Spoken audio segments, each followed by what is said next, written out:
Então, os latino-americanos estavam muito mais preocupados, e é isso mesmo, com a probabilidade de vitória do Trump do que os investidores norte-americanos. Apesar do mercado todo sinalizando que o crédito vai ficar mais caro, a cooperativa tem esse papel de proteger o cooperado do mercado e tentar oferecer condições para ele que dê ainda essa proteção, né? Olá, cooperado e não cooperado, como vai? Tudo bem? Para quem não me conhece, eu sou a Gabi, sejam bem-vindos a mais um episódio do nosso podcast Copeng. A Copeng é a maior instituição financeira do país no segmento da segurança pública. Antes de assistir ao nosso episódio, siga-nos em nossas redes sociais, acompanhe no LinkedIn, no Facebook, Instagram, temos o nosso WhatsApp, nossa central. Não tem como ficar sem conversar ou acompanhar a Copeng de alguma forma. Inscreva-se também aqui no nosso canal no YouTube e acompanhe o nosso podcast também no Spotify.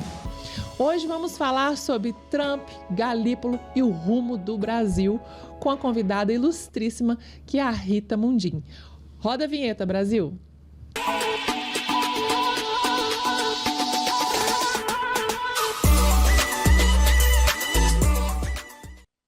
E começa mais um episódio do nosso podcast Copeng para vocês.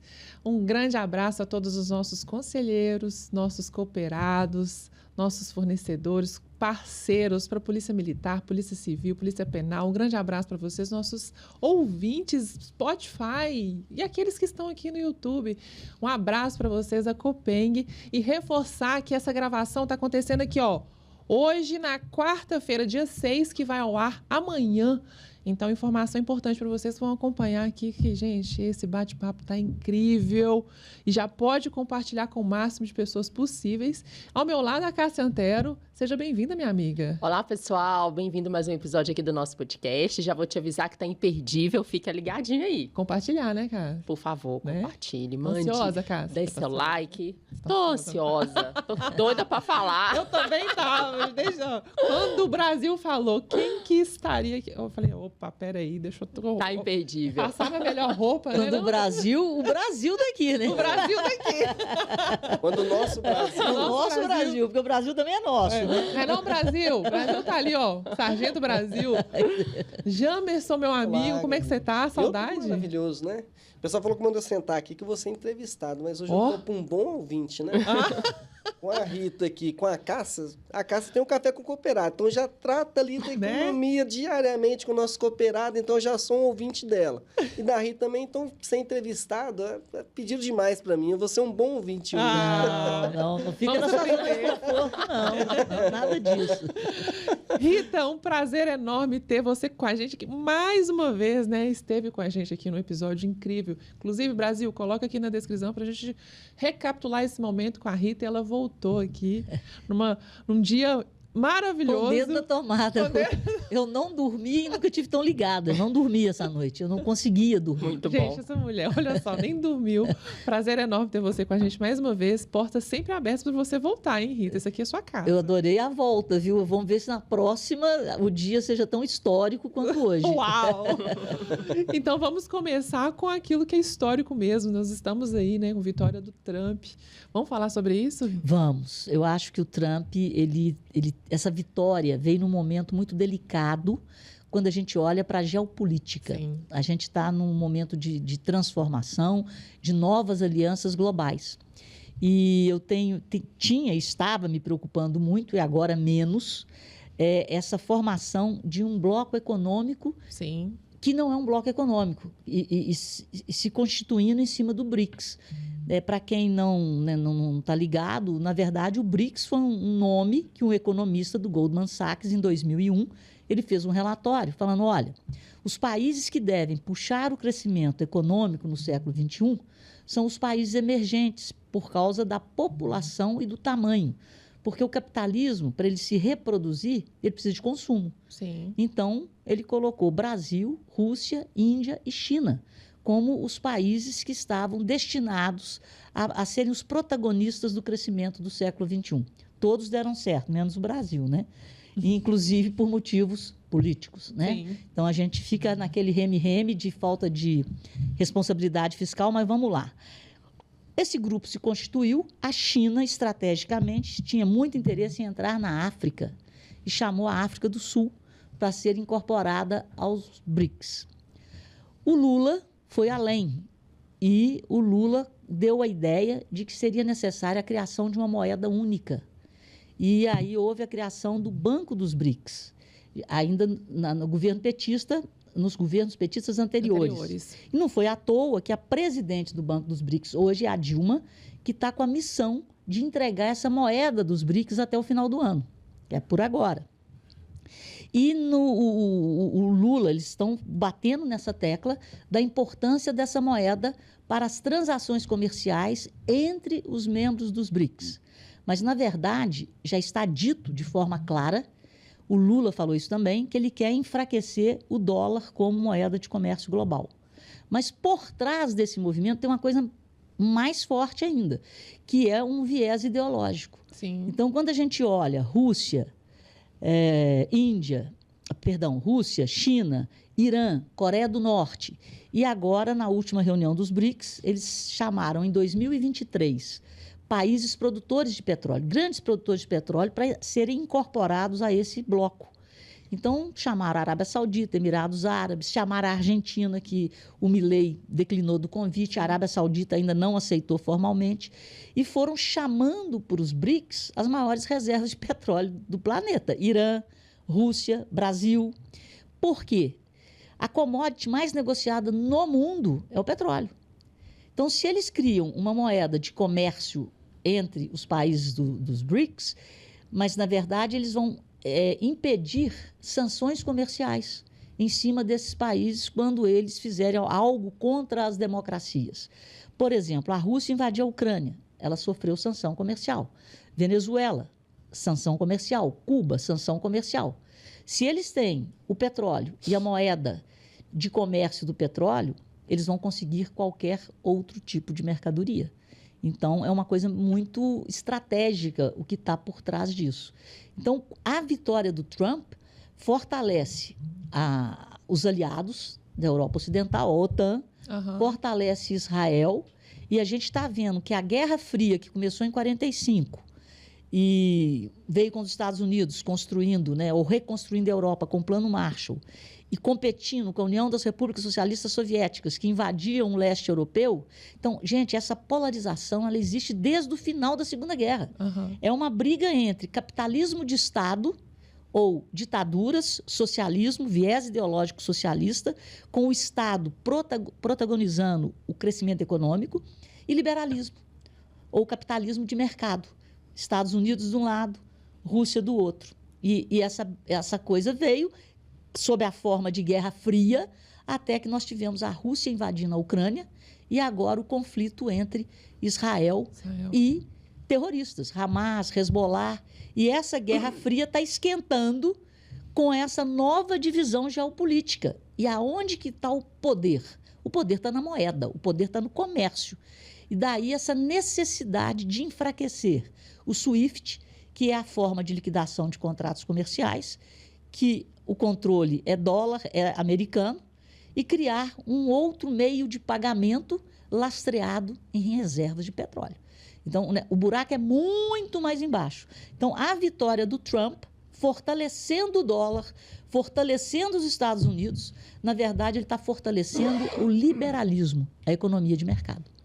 Então, por isso que eu estou muito aliviada com a vitória do Trump, no sentido de haver uma oposição. A Câmara não teria, eu acho que ela não teria essa força e não estava tendo essa visão.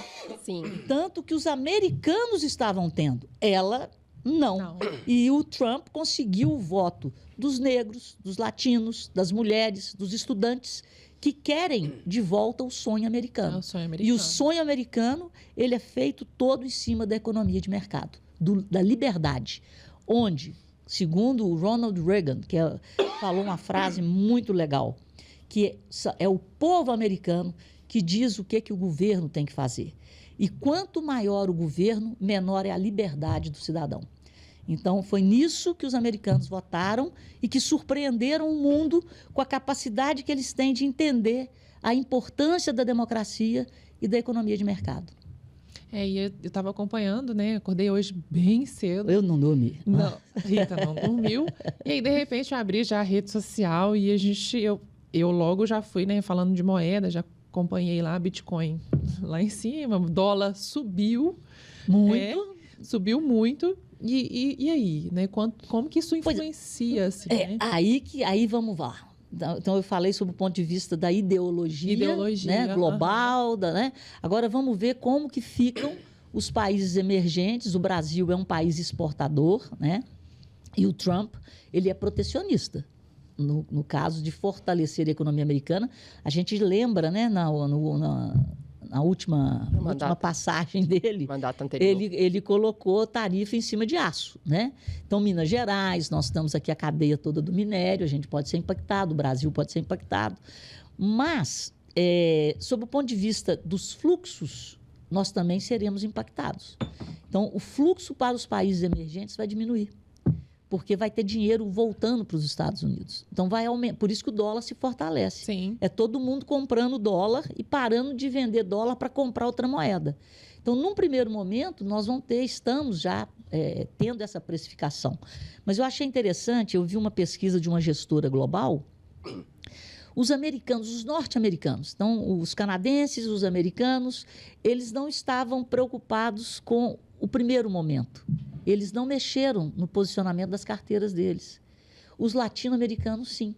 Então, os latino-americanos estavam muito mais preocupados, e é isso mesmo, com a probabilidade de vitória do Trump do que os investidores norte-americanos, que eles achavam que não justificava mudanças na carteiras em função da eleição do Trump. Já os latinos, eles mudaram. Mas interessante que 30% das mudanças ocorreram na tentativa de ganhar mais dinheiro por causa da volatilidade dos ativos. Ou seja, o dólar vai subir, as commodities hoje estavam caindo, inclusive o petróleo. E uma coisa interessante que durante o Trump não teve guerra. O índice VIX, que é o índice do medo, hoje ele estava caindo, ele chegou a cair 20%. Então, o índice do medo chegou a cair 20%. E as bolsas americanas subindo. Ou seja, ele traz mais estabilidade em nível global, por crescer o protagonismo e a importância dos Estados Unidos como defensor da economia de mercado. Sim. Eu acho que é por aí. E, por outro lado, também, ele falou uma coisa muito séria. Ele falou, não, eu quero diminuir a dívida, porque a dívida americana, a crise fiscal dos Estados Unidos é seríssima. Não sei se vocês lembram, por várias vezes os Estados Unidos esteve a ponto de ter um shutdown, ou seja, de fechar vários serviços públicos se o Congresso não aumentasse a capacidade de endividamento do Estado, o que foi feito. E isso foi em governos democratas. Então, ele quer diminuir o déficit. Olha só, é o problema que nós estamos vivendo aqui. Nós temos que combater a crise fiscal. Sim. E, ao mesmo tempo, ele quer diminuir impostos para sobrar mais dinheiro na mão do cidadão e das empresas, para recuperar o poder de compra do cidadão americano. Então, realmente, o mundo capotou. Mas eu acho que foi uma capotada boa, entendeu? Nós vamos ter... A gente estava tudo numa zona de conforto de uma nova ordem mundial que vinha crescendo. Então, de repente, apertaram um botão aqui, vamos conversar. As coisas não estão fluindo mais da forma que fluíram até ontem. Então, as coisas vão mudar. E aí a gente vai sentir o efeito, né, Cássia? Nós aqui, vamos falar de crédito, juízo para o cooperado, né? A inadimplência já está crescendo por causa das bets, vamos parar de mexer com esse negócio de bet, pelo amor de Deus. Fica a dica aí, ó. Pois é, fica a dica. Isso é uma epidemia, é um negócio horroroso. E quando a gente vê um exemplo de um Bruno Henrique, de um Paquetá, envolvendo família, isso é uma vergonha, isso é falta de educação financeira, isso é falta de procurar, né, a cooperativa para se informar, porque, pensa bem, gente, o cara joga na bet, a chance de ganhar é mínima. Se você compra uma ação, você tem 2% da população brasileira investindo em bolsa. E você tem quase 30% da população investindo em bet. Então, é um negócio assim. Então, compra uma ação. Vai lá no home broker, compra uma ação da CEMIG, que paga dividendo, compra uma ação da Vale, da Petrobras, do que for. Mas, pelo amor de Deus. E use o home broker da Copeng. Da Copeng, o home broker se cobre. Mas eu vai no home broker da cooperativa. Em vez de ir para a Bet, faz um patrimônio em renda variável, né? Faz uma aplicação no RDC. Verdade. Compra uma cota capital, fortaleça a cooperativa, aumente o patrimônio da cooperativa. Então, é muita falta de discernimento. Então, o Brasil precisa de educação. E a gente está perdendo a população por falta de educação. Nós estamos virando um país de analfabetos digitais. Sem dúvida. E isso é muito triste, né? Não tem mão de obra. Por que não tem mão de obra qualificada? A pessoa prefere pegar uma bolsa, acaba a bolsa, pode virar até ladrão, né? Mas não quer a carteira assinada. Então, estão cogitando em passar, não sei se vocês viram isso no Congresso, a possibilidade da pessoa pegar a bolsa e assinar a carteira. Olha que onde nós chegamos para resolver um problema de curto prazo de escassez de mão de obra, mas é por vagabundagem, excesso de bolsa. Nós temos hoje 56 milhões de brasileiros recebendo qualquer tipo de auxílio. 56 milhões, numa população de 200. Desses 200, tem 39 milhões de aposentados e pensionistas do INSS, e nós temos 12 milhões de funcionários públicos que pagam imposto e mais 45 milhões de empresários e funcionários do setor privado. Então, se você soma os 45 mais os 12, nós temos 57 milhões de brasileiros pagando imposto para sustentar 39 milhões de pensionistas, fora os jovens, os adolescentes, e mais 56 milhões de bolsistas. Então, a pobreza tem que ser assistida. Mas o que está acontecendo no Brasil, você pagar para o cara estudar. Não, você tem que dar uma escola decente, você tem que dar transporte. Aí você paga para o cara ser professor. O que virou esse país? Você tem que comprar tudo. Tudo. Quem paga? O Estado? O Estado tem que comprar o que mais? Então, o dinheiro do contribuinte não está sendo respeitado. Por isso que nós estamos nessa crise fiscal. Mas o Brasil está crescendo na pobreza. Porque o crescimento está vindo do consumo e não do investimento. Você distribui esse saco de dinheiro, o governo distribui o dinheiro do contribuinte, quem recebe consome, só que isso não é sustentável, porque o país quebra. Quebra, exatamente. E nós estamos repetindo... Não, mas é rápido. Nós estamos repetindo o que a Dilma fez de uma forma rápida e intensa. Então, a gente tem que acordar para isso e exigir esse plano de corte de gastos ontem. E já, não sei se vocês estão sabendo aonde que eles estão querendo cortar. Nos aposentados. É mais fácil, o cara não tem como reagir. Estão querendo criar um índice de reajuste ao invés de indexar o salário mínimo. Porque o salário mínimo, politicamente, ele vai adquirindo poder aquisitivo. Aí estão falando um índice aí de 0,6%. Inflação mais 0,6%. Ou seja, vai ser o quê? Poupança? Sei lá. Estão criando uma coisa que faça um outro tipo de indexação. Para desvincular do salário. Para desvincular do salário mínimo. Aí é o pensionista, o aposentado, né, e o BPC. Então, gente, é sacanagem. Né? E eu vi uma conversa, Rita, não sei se isso procede, assim, a gente estava conversando, eu e meu marido, porque ele fica super antenado, a gente estava olhando o dólar subindo, de que o Trump, ele tem essa curiosidade de saber que... Eu vou chamar de curiosidade, para não falar que vai atrás, de países que não são a favor do dólar. E o Brasil se enquadra nessa. Nós somos os protagonistas da criação da moeda do BRICS. Então, isso é negativo, lógico, para a gente. Infelizmente, geopoliticamente falando, o Brasil está se alinhando à China. O Brasil é pró-China, o Brasil é pró-Rússia, hoje. O Brasil é pró-Irã. O Brasil é pró-Coreia do Norte. O Brasil é pró... Eu não diria pró-Palestina. Todo mundo é pró-Palestina. Todo mundo. Todo mundo sabe que os palestinos têm direito a ter um Estado. Agora, ninguém é pró-terrorista. O que Israel está combatendo é um terrorismo. Ou eles matam os terroristas ou eles vão ser dizimados. É simples assim. Guerra é isso. Então, você tem que estar do lado do terrorismo ou você está do lado... da economia de mercado, da democracia. Porque quando a gente fala economia de mercado, liberdade econômica, não existe liberdade econômica sem democracia. Então, é por isso que o Reagan, essa frase do Reagan, quanto maior o tamanho do Estado, menor é a sua liberdade. Porque você é que paga o Estado. Sim. E por que a gente faz primeiro a reforma tributária antes da administrativa? Porque primeiro você tem que saber qual é o tamanho do Estado. quanto que eu vou pagar para carregar esse Estado. Então, a reforma administrativa deveria ter vindo antes da reforma tributária, mas quem quer mexer com os altos escalões do Executivo, do Legislativo e do Judiciário? Um país onde a impunidade cresce, que a gente sabe que tem lei, mas não tem justiça. Então, é um negócio complicado. Então, a gente tem que, nós temos que sair da zona de conforto em nome da democracia, em nome da liberdade, da propriedade privada. Então, essa é a polarização. A gente quer um capitalismo de Estado ou a gente quer um capitalismo de mercado? Esse é o grande lance do mundo. Rita, agora vamos falar um pouquinho, né, no Brasil aqui. Vamos, cuidado. Para quem está nos assistindo. A taxa de juros vai subir. Exatamente, sobre esse ponto. Vamos lá, mercado, né, hoje aquecido com essa notícia. A gente tem hoje reunião do Copom, né? Isso. Vai sair amanhã.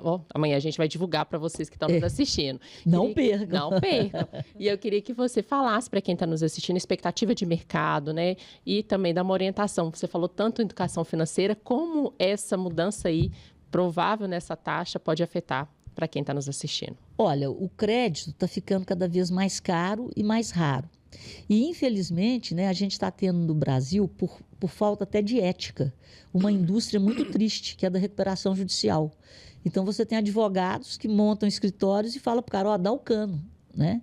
Então, a justiça que deveria barrar e interpretar essas recuperações judiciais que vão além da capacidade de pagamento da empresa. Né? Então, as instituições financeiras estão sentindo. Vocês nem tanto, mas o cooperativismo mais ligado ao agro, né? Você tem várias empresas, tanto pessoa física como jurídica, no agronegócio, entrando com esse recurso de recuperação judicial. Mas, enfim, de todo jeito o dinheiro está mais caro. Se o dinheiro está mais caro, para quem tem, a gente tem que buscar opções de preferência pós-fixadas, porque a gente não sabe aonde que esse preço do dinheiro vai parar. Então, quem acha que vai achar taxa pré-fixada baixa, esquece, porque as instituições devem evitar trabalhar com taxa pré-fixada por causa do risco do dinheiro ficar mais caro. Então, as taxas pós-fixadas, inclusive para aplicação, porque já existe uma precificação no mercado futuro de juros de uma Selic a 13. Então, nós estamos a 10,75, devemos ir para 11,25, né, hoje, e a gente não sabe aonde que isso vai parar e a velocidade agora pode mudar. Então, a gente tem um Copom de um Banco Central independente com uma data de mudança de diretoria, que é janeiro, a partir de janeiro. E você pega as taxas futuras, olha que tragédia. Infelizmente, você tem as taxas até dezembro mais ou menos comportadas. A partir de dezembro, você já tem um prêmio de risco pela independência não tão total do Banco Central. Então, você tem um discurso de um ministro da Fazenda que vai trabalhar alinhado com o Banco Central a partir de janeiro, isso assusta. Porque não existe alinhamento de Ministério da Fazenda com o Banco Central. E o que eu temo? Quando a gente olha para o grande problema do Brasil, você tem, além do déficit primário, quando você acrescenta ao déficit primário o pagamento dos juros, você tem o déficit nominal. Esse déficit nominal, ele está há 5 meses acima de 1 trilhão. E só aconteceu isso na história em 2 ocasiões. Na crise da Dilma, em 2015, 2016, e na pandemia. Mas na pandemia, o déficit foi para mais de 1 trilhão porque o governo gastou 880 bilhões para ajudar as empresas, né? Ele teve que realmente socorrer a população. E o Bolsonaro e a equipe dele conseguiram pagar esse déficit dentro do mandato e entregaram um superávit. Então, o Lula assumiu com um superávit fiscal. E ele conseguiu fazer, nos últimos meses, esse déficit acima de 1 trilhão. Porque as receitas que cresceram, as receitas cresceram aí na faixa de 8%, 10%, mas as despesas estão crescendo 15%. Então, nós nunca pagamos tanto impostos, o impostômetro na prática, o impostômetro está só antecipando a data do recorde, né? Nunca pagamos tanto imposto e nunca gastamos tanto. E estamos gastando numa velocidade maior do que a da receita. Você aumenta a sua dívida. Então, o déficit nominal, ele é composto pelo déficit primário, que é receita menos despesa do governo. Aí você tem o governo central, os estados, os municípios e as estatais. E eles estão querendo tirar, porque as estatais começaram a dar prejuízo, então eles estão querendo tirar as estatais. É a contabilidade criativa. Então, você vai falar, não, vou entregar um superávit, eu vou entregar as contas equilibradas, mas com despesas extraordinárias saindo fora da conta, manobra, com as estatais saindo fora. É Dilma. Então, a Dilma fez isso usando o dinheiro dos bancos públicos. Então, ela incorporava na conta da Receita lucro dos bancos públicos, que foi a contabilidade criativa que ela sofreu o impeachment. Sim. Mas agora é oficial. O Lula está autorizado a tirar as despesas com o Rio Grande do Sul, blá, blá, blá. Mas na hora que você vai ver, é despesa. Claro. E alguém tem que pagar a conta. Mas o problema é que o juro sobe e o nosso risco aumenta é exatamente o déficit nominal. É onde as agências de classificação de risco, os investidores, olham a sua capacidade de pagamento diminuindo. Porque sua dívida vai crescendo. O FMI, não sou eu que estou falando, porque fala, Rita, não, o FMI falou que o Lula não entrega equilíbrio. Nós só vamos ter equilíbrio em 2027 e olhe lá. Então, gente, voltando ao meu raciocínio, qual é o meu medo? Se você tem esse aumento, na hora que você pega o déficit primário e soma os juros, porque a taxa de juros está lá em cima. Lá em cima. Eles vão querer, igual a Dilma fez, cortar os juros para diminuir o pagamento. É o cuidado que vamos ter em janeiro com o Galípolo, né? É o perigo. É o perigo, é a contabilidade fácil. Mas se você cortar os juros na caneta, como a Dilma fez, antes da pandemia, nós tivemos a menor taxa de juros do real na Dilma, 7,25 na caneta. O que aconteceu? Ninguém acreditou. A taxa era aquela nominal. Mas aí nós tivemos uma explosão inflacionária e o dólar foi embora, né? Então, o que nós corremos o risco? De uma intervenção na caneta e não um ajuste de mercado nos juros. Porque se você pega os juros e joga o juro para baixo, o capital vai embora. Então, o capital que está aqui vai embora, o dólar sobe, a inflação explode. E meu medo é eles tentarem fazer o ajuste do déficit em 2025 em cima da taxa de juros. E colocarem uma taxa de juros, não uma taxa de mercado, mas uma taxa política, para poder fazer com que o pagamento de juros diminua e sobre esse dinheiro para reduzir o déficit nominal. Mas é uma coisa que não é de mercado. Esse é meu medo. E nas relações comerciais entre o Brasil e Estados Unidos, o quanto que isso agora influencia? Os Estados Unidos é um grande parceiro e eles investem muito no Brasil. Então, eles são grandes investidores aqui no Brasil. As condições para investir, elas dependem das condições do país. Sim. E como é que você vê se o país está bem administrado ou não? Vai depender do equilíbrio dos juros e do equilíbrio do câmbio. Então, quando um país tem volatilidade na taxa de juros, na taxa de câmbio, é porque está faltando política fiscal, falta gestão. Então, na ausência da gestão, o Banco Central tem que entrar com a política monetária. E quem paga a conta é toda a sociedade. Sim. Então, o absurdo do Brasil é que, desde a redemocratização, com exceção do Temer e do Bolsonaro, nenhum outro governo tentou entregar responsabilidade fiscal, ou seja, superávit e contas no equilíbrio. O Lula entregou no primeiro mandato dele, porque nós convivemos com o ciclo da explosão das commodities, porque o mundo estava crescendo. Então, ele conseguiu fazer superávit, porque as commodities arrebentaram para cima o preço. Então, foi uma questão de momento. Mas o superávit, a diminuição da dívida, isso tem que ser perseguido por todos os governos sempre. Porque, senão, a conta é de uma sociedade que vai ter que pagar uma dívida cada vez maior. Lá no Café com o Cooperado amanhã, você tem assunto. Tem. Fala muito da sociedade pagar. O que a gente percebe... Aí você falou que o Trump conseguiu atrair votos que até então não era dele. Eram dos democratas, né? Baseado na questão da economia. Mas a gente percebe um amadurecimento lá de entendimento da economia diferente. É igual você falou, aqui tem a questão fiscal, mas a economia, o PIB lá vai crescendo. Então, a pessoa não tem essa dimensão. A Cássia falou de educação financeira, mas entender de economia, né, faz que às vezes as pessoas confundem, né, a questão política com economia. Critica até a autonomia do Banco Central. Mas a gente vê que falta esse pouco de clareza. É a cultura que vem desde o Getúlio Vargas, onde o Estado é pai. O Estado não é pai, pelo contrário. O Estado é um problema, ele não é a solução. O Estado é um problema para a sociedade que tem que carregar. Mas o Estado deixa de ser problema se ele é bem administrado e entrega serviços públicos de qualidade. Saúde, educação, segurança, infraestrutura.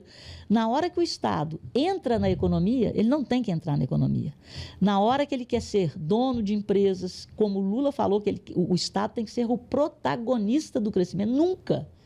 O Estado não pode correr risco. Quem tem que correr risco é a iniciativa privada. Quem tem que investir em máquinas, equipamentos, na capacidade produtiva é a iniciativa privada.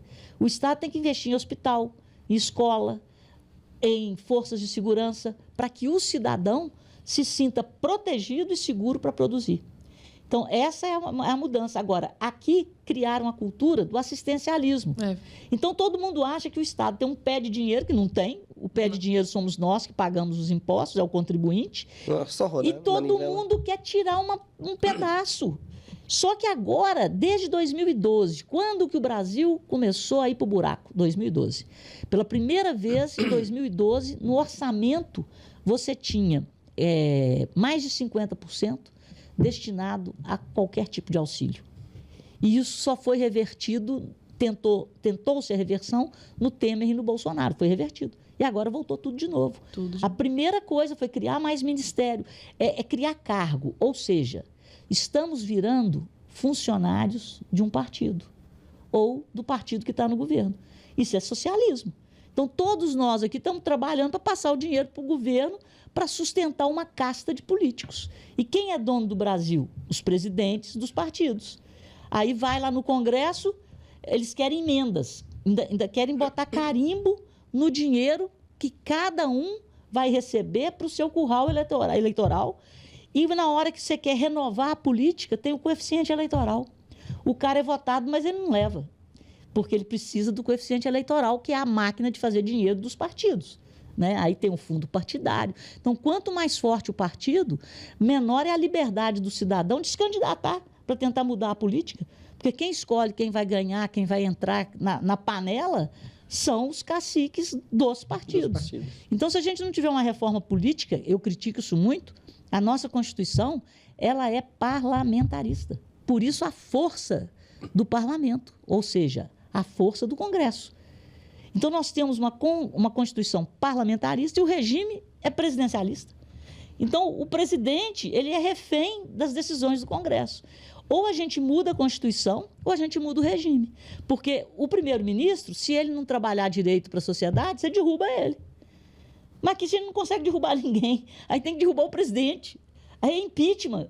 É um negócio louco esse país. É louco. Então, a gente tem que consertar. Mas democracia é isso. Mas a gente tem que ter resiliência e consciência de voto. Muita consciência de voto.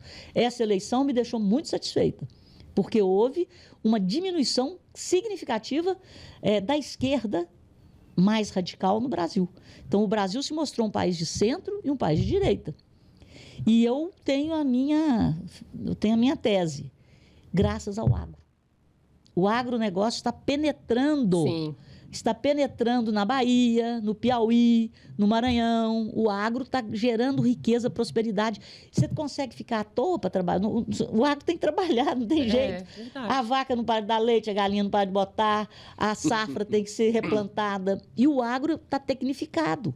O agro brasileiro é referência global em qualidade, tecnologia, eficiência. Então, o agro está levando prosperidade. As pessoas estão começando a tomar gosto em ser empreendedores, em trabalhar. E achar que se eu trabalhar, eu vou ganhar dinheiro. Sim. Mas eu vou ganhar até muito mais se eu me qualificar. E aí a gente sai desse assistencialismo das grandes cidades. A pobreza do Brasil está nos grandes centros.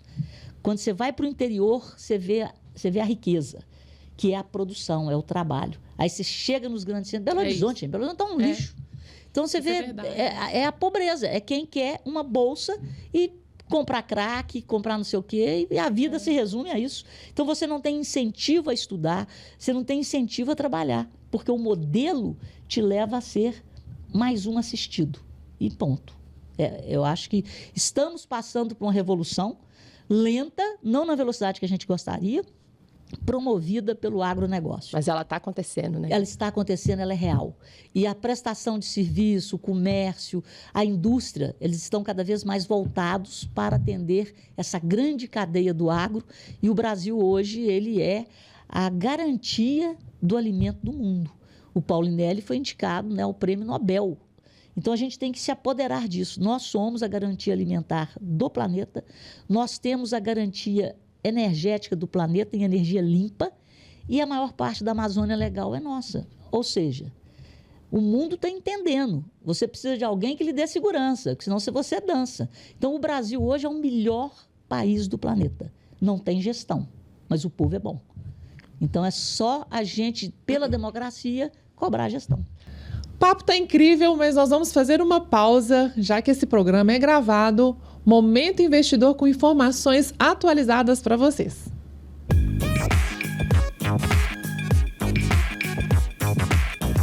Olá, pessoal. Bem-vindo ao nosso Momento Investidor Copeng. Passando aqui rapidinho, só para fazer a atualização aí da taxa Selic. Então, o dia já fez aí uma explicação maravilhosa aí para nós, mas realmente a projeção do mercado se concretizou. A nova taxa de juros 11,25. Então, isso vai ter muito impacto, principalmente para você que está nos assistindo, que está com a sua reserva parada em produtos que não está fazendo sentido trabalhar da melhor forma. Já dessa dica aqui, vou reforçar. Aqui na Copeng a gente tem o RBC, que vai fazer sentido trabalhar da melhor forma possível. E a gente tem taxa que chega a 115% de CDI, ok? Vou deixar o link aqui. Pare tudo que você está fazendo. A gente, sua assessoria, vai ser um prazer de servir. Vamos continuar com esse papo, que está imperdível.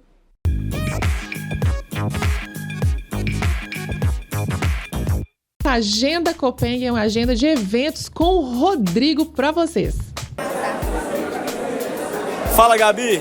Eu e a Giliane, nós estamos aqui na passagem de comando do 13º Batalhão e do 16º Batalhão. É uma passagem de comando conjunta.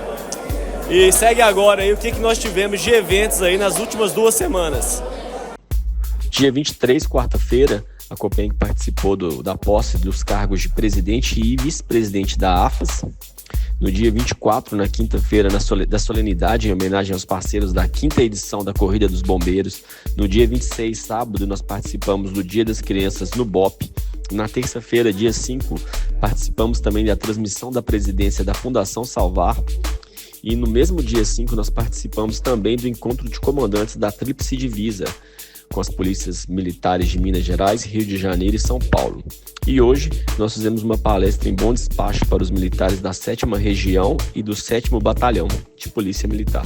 E o diretor financeiro do Scope Copeng, Alfredo Góes, participou do Advanced Cop Management Program em St. Gallen, na Suíça.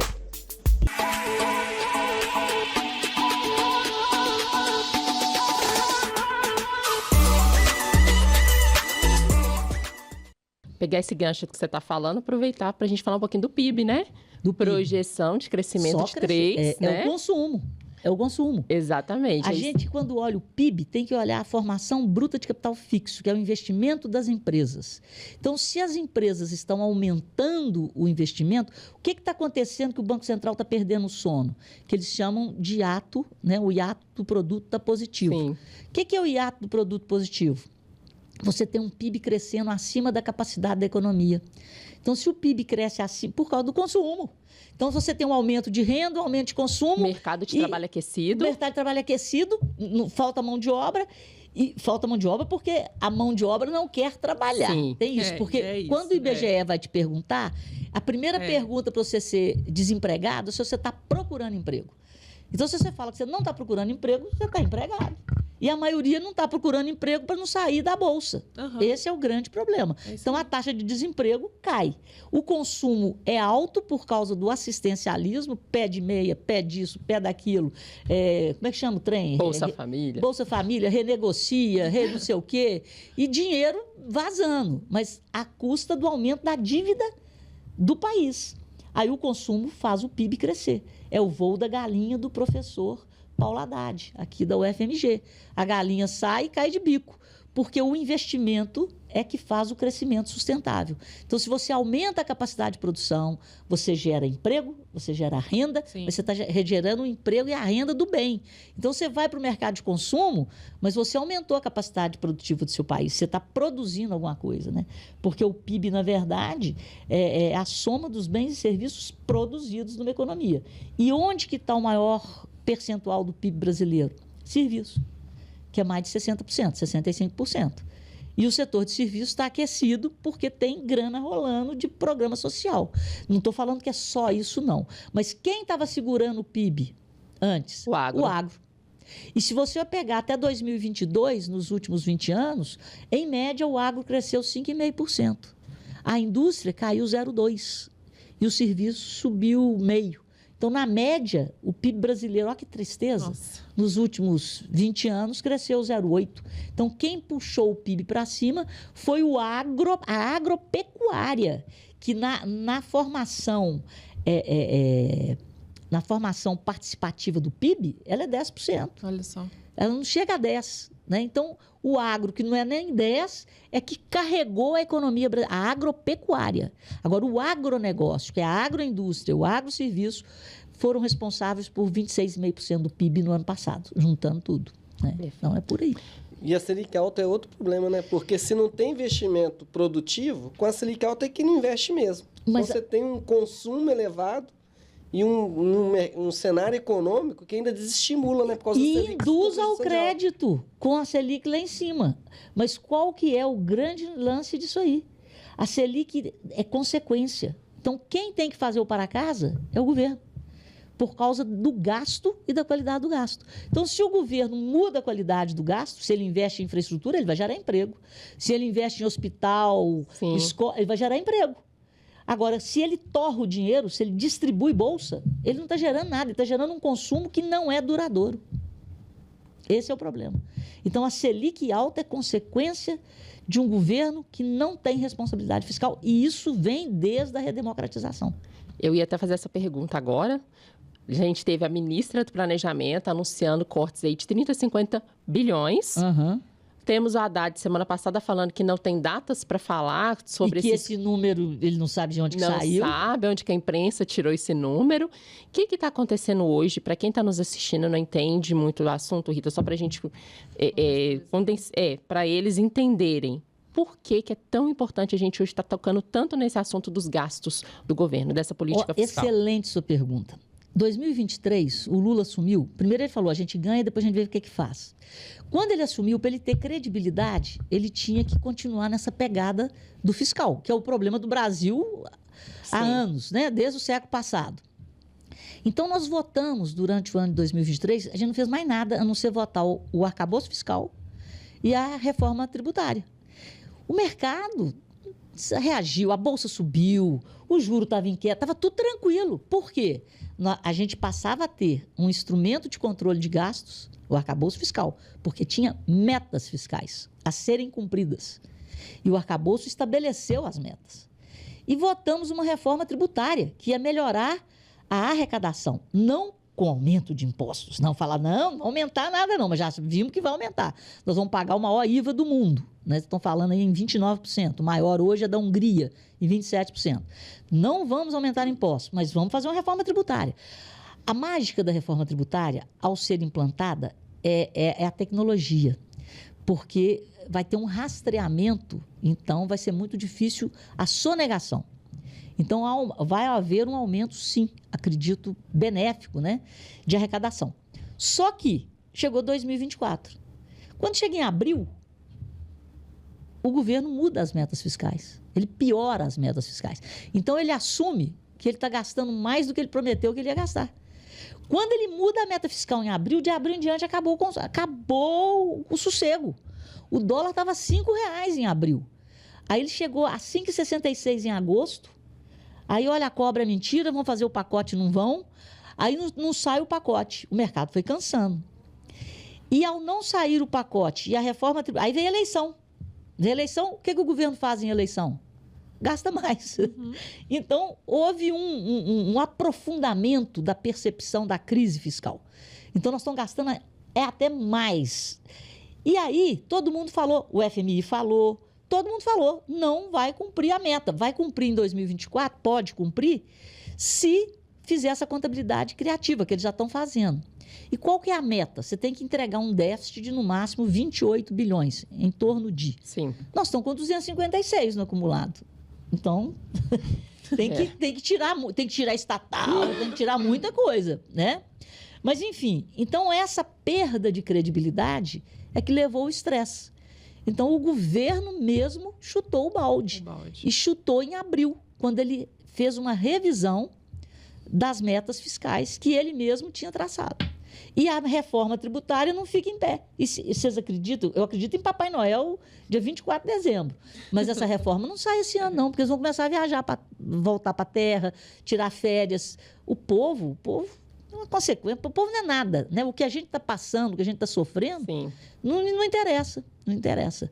E aí volto, porque você tem um sistema de altas castas no judiciário, no legislativo e no executivo, que não interessa o que está acontecendo com o país, eles estão protegidos pelos seus altos salários, pelas altas verbas de gabinete. Eles não gastam com nada, eu nunca vi isso. Você pega o alto escalão de qualquer poder, eles não pagam aluguel, eles não pagam passagem, eles não pagam escola do menino, eles não pagam plano de saúde. Quem que aguenta carregar isso? Nossa. Então, é necessário uma reforma administrativa. Mas para que haja reforma administrativa, um não quer tirar o privilégio do outro. Aí um conversa com o outro, o executivo conversa com o legislativo, conversa com o judiciário. Vamos deixar desse jeito.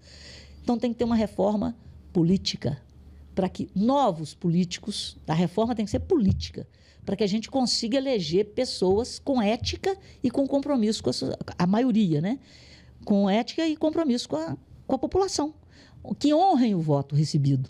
Verdade. Pegar esse gancho da política fiscal que você está falando, para quem está nos assistindo, a gente pega o Brasil com taxas de juros altas, Estados Unidos fazendo movimento inverso, fazendo redução Europa, de né? taxa de juros lá. Então, a gente teria que ter um fundamento econômico como um câmbio diferente do que a gente está vendo. Pegando esse gancho aí, explica para as pessoas esse rally do dólar, para quem não está entendendo. O rally do dólar é a perda de credibilidade no país, porque o nosso câmbio ele é flutuante. Então, a cotação do dólar ela é formada todo dia em cima de entrada e saída. Se o país está bem, aí eu volto naquilo que eu falei. A taxa de juros é estável e o câmbio também é estável. Se o país inspira cuidados, o dinheiro quer sair e não quer entrar. Para o dinheiro parar de sair e entrar, você tem que subir os juros. É o capital de motel, que vem, mama e vai embora. O dinheiro do bem, que é o investimento estrangeiro direto, é aquele que vem comprar Brasil. Mas ele só vem comprar Brasil se você tiver um horizonte de planejamento de investimento. Aí você vem comprar empresas no Brasil, você vem comprar negócios no Brasil. Esse é o capital ideal para entrar e deixar essa estabilidade. E quando você tem essa necessidade do capital de ir embora ou de parar de entrar, isso vai direto na cotação do dólar. Porque se quem está aqui dentro quer sair e quem está lá fora para de entrar, o dólar sobe. Sobe. E não é só o estrangeiro que está saindo, o brasileiro também está saindo. Então, essa saída de dólares, esse descompasso do dólar, é a falta de credibilidade de gestão do governo em cima da política fiscal. Ou seja, eu tenho as minhas receitas, eu tenho as minhas despesas. Eu tenho que gastar, no máximo, o que eu arrecado. E o Brasil não está conseguindo fazer isso. Pelo contrário, ele está intensificando o gasto. E apesar do aumento, do sacrifício que nós estamos fazendo de pagar mais impostos. Porque os impostos aumentaram em cerca de 20%. Então, esse é o retrato. Perfeito. Agora, vamos explicar também para as pessoas. Roberto Campos Neto deixando presidência do Banco Central agora em dezembro. O que a gente pode, assim, esperar para 2025, vindo do Banco Central, na gestão do Galípolo, lembrando para quem está nos assistindo, que é a indicação do governo atual. E o problema é que o Lula, ele falou demais quando ele assumiu, e ele colocava, a culpa dele de tudo era a taxa de juros. Sim. E o Banco Central, né? Quando ele começou a trocar a turma, ele começou a parar de falar. Então, ele queria uma narrativa para a população que a culpa dos juros altos não era dele, não era do gasto do governo, mas a culpa dos juros era do Banco Central. Queria se isentar da responsabilidade. E o juro, repito, o juro é consequência da falta de gestão das contas públicas. Então, ele falou que ele ia gastar, que ele considerava que era investimento, aí ele fala em comprar avião, quer dizer, tem um problema num avião, ele põe no plural, ele troca a mobília toda, ele não dá exemplo. Sim. É como se ele fosse um monarca. E nós não somos súditos, nós somos trabalhadores acima de tudo. Então, isso é desprezar o suor do brasileiro e o dinheiro do contribuinte. Sim. Então, ele jogava a culpa da falta de gestão dele no Banco Central. E agora, como todo mundo que vai estar lá a partir de janeiro foi ele que nomeou, ele já está andando com o Galípolo na garupa. O Galípolo estava no avião que quase caiu lá no México, né? Eles tiveram que falar que ele estava lá dentro, né? E então ele já deve estar levando o Galípolo para falar que o juro vai cair, não sei, estou brincando aqui. Mas a coisa mais séria é um ministro da Fazenda falar que vai trabalhar em sintonia com o Banco Central a partir de janeiro. O mercado, isso aí dá uma dor de ouvido, né? Você não tem que ter sintonia. Se o Banco Central é independente, é independente. Ou então é um Banco Central político. Então, as decisões não podem ser políticas, têm que ser técnicas. O Galípolo, na sabatina dele, a narrativa foi maravilhosa. Ele falou o que todo mundo queria ouvir. Mas uma coisa é a narrativa, outra coisa é a prática. E a gente volta na Dilma, né? Quando ela tinha o Tombini, né? Exatamente. E que foi na caneta. E isso assusta. Então, a Dilma segurou o dólar. A maioria dos petistas estão colocando a culpa do dólar ter subido no Banco Central, falando que o Banco Central tinha que ter vendido dólar. Então, a culpa, de novo, a culpa é do Banco Central, que está fazendo tudo certo. Porque você não pode ficar queimando reserva se o mercado está nervoso, né? Então, a gente tem que ter essa... E isso precisa de educação financeira. Porque senão as narrativas que não têm nenhum tipo de fundamento, elas passam a ser verdade para a maioria dos brasileiros. E a verdade é outra. A verdade é um governo perdulário que está gastando muito, não está fazendo a gestão das contas públicas e isso está implicando na alta do dólar e na alta da taxa de juros, que é consequência dessa saída de capitais. Então, para segurar o dinheiro aqui, para que o dólar não suba mais e provoque uma inflação de commodities inadministrável, então você sobe os juros. Então, a política monetária, ela atua... quando eu dou palestra, eu levo os gêmeos. Agora, são gêmeos, né? Não. Gente, olha só. Estão os dois lá dormindo, bonitinho. Um só acorda o outro se ele for mal gerido. Então, a política fiscal é a política monetária. Então, ali, agarradinho, bonitinho, dormindo. Se a política fiscal não funciona, ela chuta a barriga da política monetária. Aí, o juro tem que subir para evitar a inflação. E o acerto é tanto que nós estamos conseguindo crescer mesmo com o juro no nível que está e numa política de alta de juros. Então, nós estamos salvando a capacidade das famílias de consumirem, de manterem o seu poder aquisitivo e a capacidade das empresas de investirem menos, mas com o horizonte sob controle, que é exatamente o controle da inflação que esse Banco Central propiciou para nós. Não é à toa que ele pode pedir música no Fantástico. Ele foi eleito pela terceira vez consecutiva o melhor presidente do Banco Central. Então, é isso, gente. É narrativa e prática. E é isso que ela falou, né, Jamerson? Que a gente precisa dessa educação financeira que entra a Copeng, né? Aí você falou de responsabilidade, do melhor presidente, de gestão...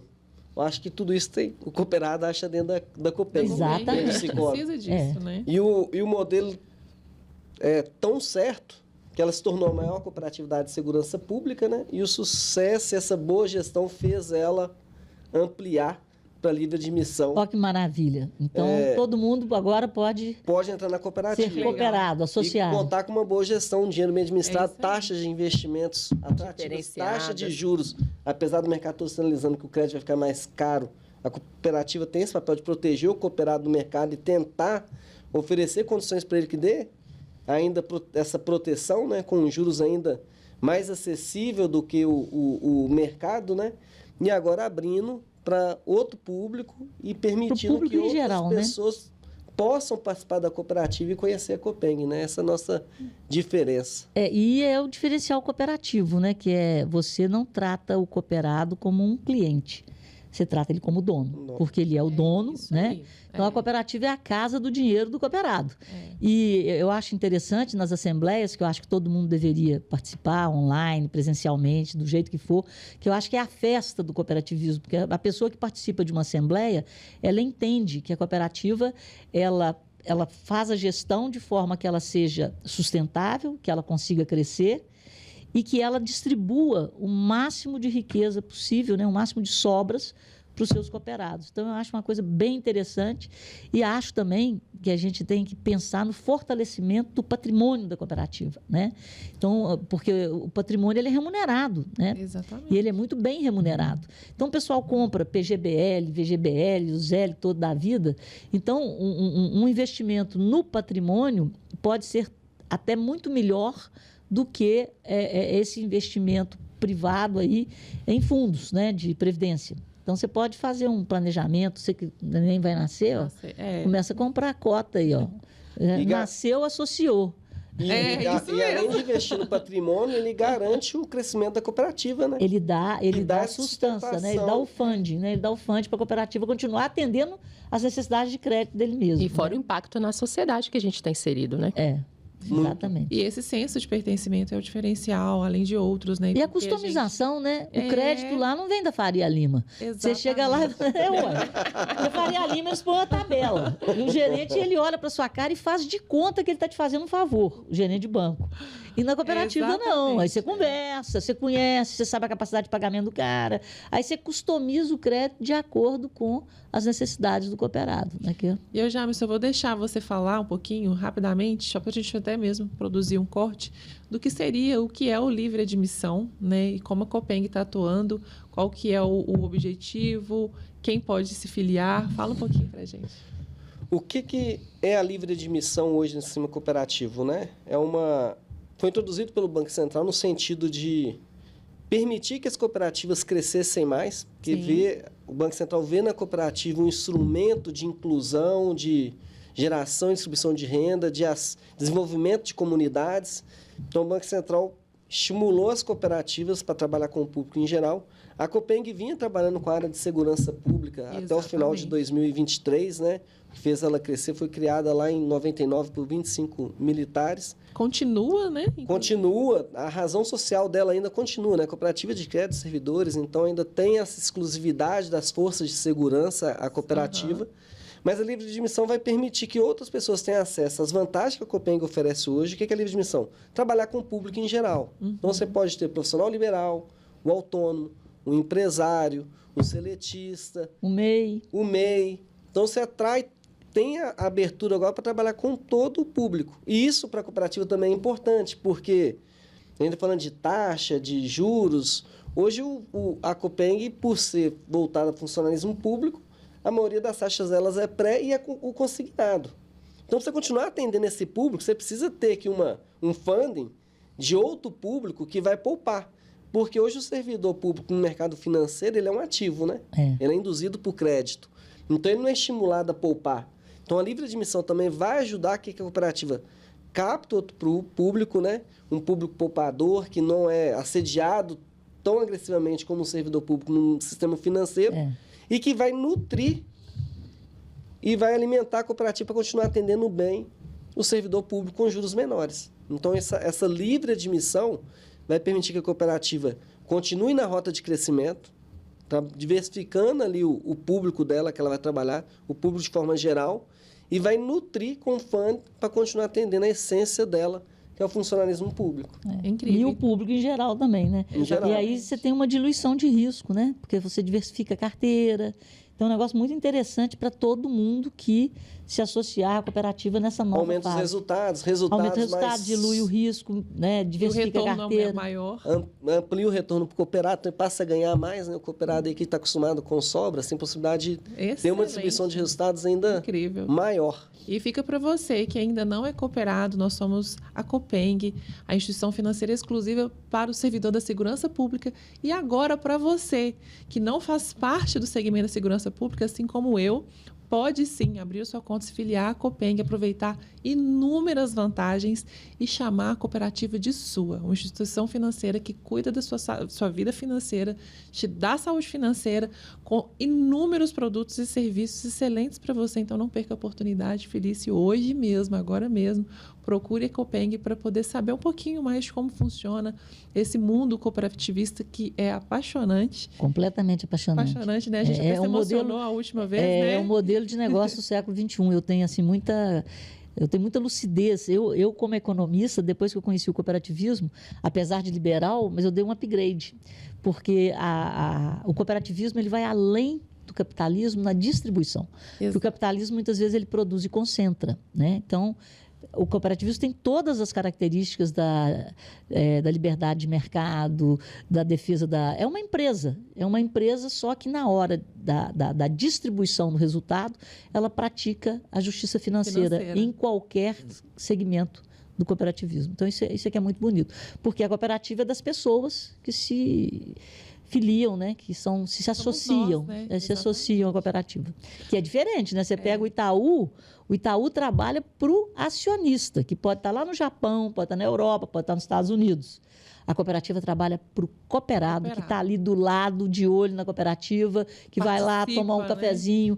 E eu achei interessante, não sei se vocês viram o relatório da FITS, a diretora da FITS, ela soltou um relatório falando do crescimento e do fortalecimento do cooperativismo financeiro no Brasil e ressaltou essa proximidade da cooperativa com o cooperado, que é dono da cooperativa, e o modelo híbrido, que ele é digital, mas ele é físico. Isso. Então, existe essa proximidade, existe essa cumplicidade. Humanizado. Então é isso. É o nosso diferencial, olho no olho. Olho no olho. E o crédito, qualquer coisa, ele é customizado, é de acordo com a necessidade da pessoa, e não com a tabela da Faria Lima. Bom, finalizando mais um episódio, infelizmente, se pudesse, a gente continuaria aqui até o final da tarde, do dia. Assunto tem. Mas sabe por que é bom? Vai ter uma parte 2, uma parte B. Então, muito obrigada a todos vocês que continuaram aqui conosco. Compartilhe esse conteúdo para o máximo de pessoas que vocês puderem conseguirem, amigos, colegas de trabalho, saberem um pouco mais de economia. Vamos fazer uma conversa sadia e vamos falar de saúde financeira. Não, agora tem que falar como é que agora é livre de admissão, como é que entra em contato, onde é que vai, ó, gente. Vamos deixar, lá, né? Vamos deixar aqui os contatos. Nós vamos pedir para a produção deixar aqui. O Jamerson nós vamos fazer melhor, né? Nós vamos aproveitar que a gente falou tanto do Brasil no início. O Brasil. O Brasil vai colocar um QR Code ali, que aí quem está nos vendo, assistindo, ouvindo, faz lá a foto do QR Code, acessa e você já pode abrir sua conta digital. É facinho, viu? Tá vendo? Não perca essa oportunidade de fazer Só parte, colocar lá na conta digital 4262, que é a nossa agência exclusiva. Isso aí, 4262, isso aí. Rita, muito obrigada por este momento, né? Agora você precisa descansar, né? Porque a mulher não dormiu. A porta, como eu disse, sempre aberta para você. É um prazer enorme ter você aqui nessa mesa com a gente, na nossa cooperativa. E, tem que voltar, hein? Já 2V, né? Vai e volta. Vai e volta várias vezes. Tá. Deixar as considerações finais com você e um grande abraço do nosso presidente, Capitão Rosa. Ao Capitão Rosa, grande Capitão Rosa. Eu queria agradecer a oportunidade e, como sempre, né, eu queria declarar o meu amor, ele vem da minha convicção pelo modelo cooperativo como o melhor modelo de negócio do século XXI, porque o século XXI é quando as pessoas acordaram que o planeta estava acabando. Então, que se a gente não tiver uma forma de produzir condizente com as necessidades das pessoas, a coisa mais importante que tem no planeta são as pessoas. O planeta acaba, as pessoas morrem. Então, o cooperativismo carrega, por princípio, a sustentabilidade. Então, é um modelo democrático, é um modelo que preza a informação, o conhecimento, a educação. É um modelo que tem justiça financeira na distribuição dos resultados. Então, isso tudo são os princípios que nasceram lá em 1844 em Rochdale, né? Então, o estatuto que está aí até hoje, então o cooperativismo ele é resiliente, porque ele é para as pessoas, empresas de pessoas para as pessoas. Enquanto, na mesma época, na Revolução Inglesa, nós tivemos o nascimento, praticamente, do capitalismo, com o Adam Smith escrevendo a História da Riqueza das Nações, que foi no finalzinho do século XVIII, e o Marx criando o Manifesto Comunista, né? Lá em 1849, se não me engano, muito junto do cooperativismo. Então, nasceu o cooperativismo, o capitalismo e o socialismo. O que deu certo? O cooperativismo. Porque o cooperativismo é o modelo sustentável e para as pessoas. Exato. O capitalismo concentrou tanto que hoje 1% da população detém 2/3 da riqueza. E o socialismo nunca chegou ao comunismo, que seria utópico, né? Todo mundo é dono de tudo. Mas o que acontece? Um partido faz a revolução e o partido toma o poder e o partido é dono de tudo e todo mundo trabalhando para o partido. Foi o que aconteceu, né? Na Rússia, Venezuela, Cuba. Aí você tem um modelo cooperativista onde as pessoas trabalham, prosperam, né? E são remuneradas adequadamente por isso. De forma justa. E sustentável. E são donas. Hã? E são donas. São donas, são donas. É isso aí. Finalizar com a salva de palmas para essa mulher incrível. Obrigada, gente. Muito bom. Que o Brasil, se der tempo, hoje é aniversário da paixão, tá? Minha primeira dama. Aí, ó, Rita, ao meio-dia 18, hein?